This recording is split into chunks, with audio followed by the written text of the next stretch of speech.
So you want to learn to talk like an American? Well, you've come to the right place. Let's get started. One of the fastest ways to sound more like an American speaker is to make use of contractions. When you see contractions written, you want to use those as much as possible because American speakers almost exclusively use contractions. Very rarely do we separate a word like can't into cannot, or won't into will not, or haven't into have not. We typically always use the contraction. So you will sound much more like an American speaker if you also get used to using your contractions and spend time practicing them. Will certainly help with that.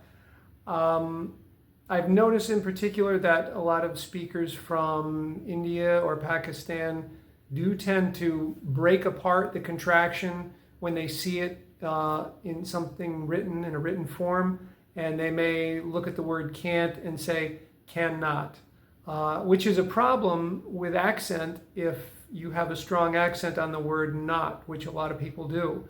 A lot of people have a very strong accent when it comes to that, but the accent is much less detectable when you say can't, or won't, or wouldn't, or couldn't, or shouldn't. So those are important contractions to use. So some common contractions I want to list for you now, and I'll put the spelling either up here or over here or down here or here. And you can see what the words look like and hear some of the most common ones that we use in American English.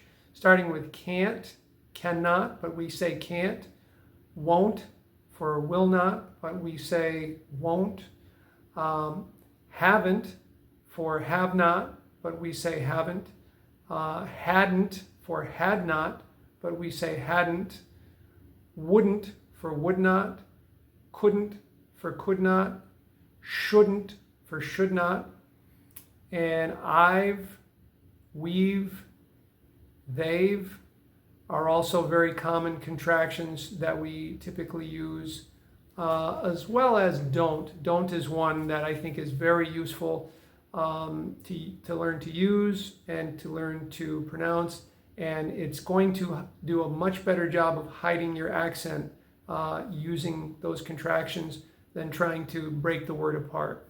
So those are important to get used to using your contractions and making sure that when you see one and you're reading that you don't break it apart and say are not or would not or will not, but you actually use the contraction.